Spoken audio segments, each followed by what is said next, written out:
شكون التلميذ اللي ما تعبش من المشي لليتيود؟ شكون الام ولا البو اللي ما فكرش ليل نهار كيفاش يضمن فلوس قرايه ولده في الليتيود؟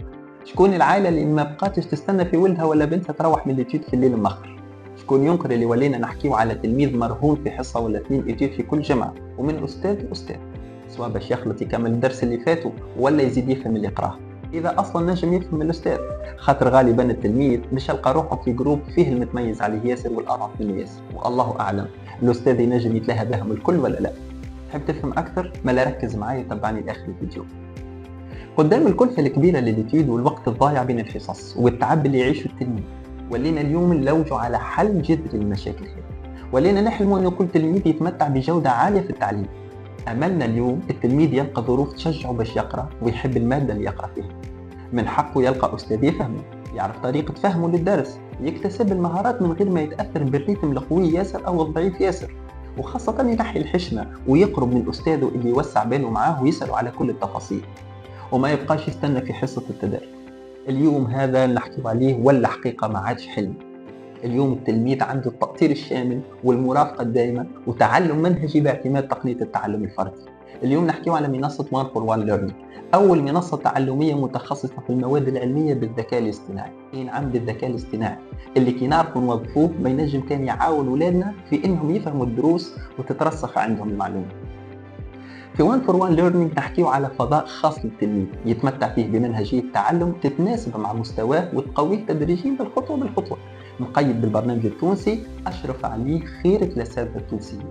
في الفضاء هذا التلميذ يلقى تقييم لمستواه، دروس مفصلة وتلخيص لكل شابتر، كيسيان بيرسوناليزي لفهم الدرس وترسيخ المهارات، ديزيكزرسيس بيرسوناليزي لتثبيت المهارات، ديزاستيوس على ذمتك متناسبين مع طريقة فهمك ومستواك، تفكرك بالكور وتنبهك لطريقة الإجابة الصحيحة، الضعيف يتقوى والمتوسط يولي باهي والفهم يولي متمرس. تقرا وين ما تحب ووقت ما تحب وكيف ما تحب، وتتمتع بتنوع كبير للتمارين الموجودة. نجم تتبع تطور مهاراتك في كل شابيتر، قداش قريت وشنو مستواك، تلقى زاد فروض مراقبة وتأليفية وديسيجي في مناظرة الباك ومعاهم التأطير والإصلاح. زيد عليهم النصائح البيداغوجية والنفسية وألعاب فكرية تعاونك باش تفهم القواعد اللي تقرا فيها. الذكاء الاصطناعي مش باش يخليك باسيف، بالعكس في One for One Learning قد ما تشارك خدمتك وتجاوب على الأسئلة على قد ما يصير تحيين لمستواك. المنصة تفهم بروفيلك وطريقة فهمك للدروس وتاخذ بإيدك وتعطيك ديكوسيام وتمارين تتماشى معك.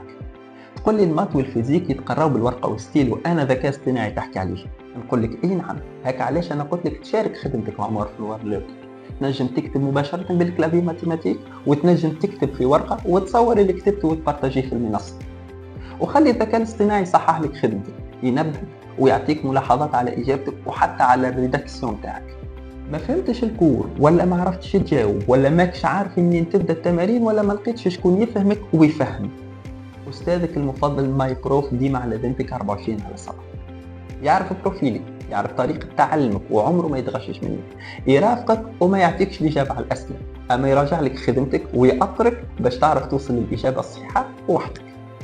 قصيت على البال ولا نسيت القرايه ولا فاتوك في القسم ولا حسيت روحك مازلت ناقص في الدرس، هذه فرصتك. One for One Learning توفر لك المود برو، نحكيو على منهجية تعلم مثبتة علميا لهنا. 4 ركائز يمر بها التلميذ، في الركيزة الأولى يبني مهاراته، في الركيزة الثانية يثبت المهارات اللي تعلمها. الذكاء الاصطناعي هو اللي يشرف على الكيسيام والتمارين في الركيزة الأولى والثانية، خاطر هو اللي يقريك حسب مستواك، أما في الركيزة الثالثة والرابعة يخليك تمتحن قدراتك وحدك ويقدم لك فروض متنوعة تعديها وتريز بها. المنهجية هذه تخليك تعزز الاوتونومي اللي عندك وترجع لك الثقة اللي تخليك ترسم طريق نجاحك وحدك.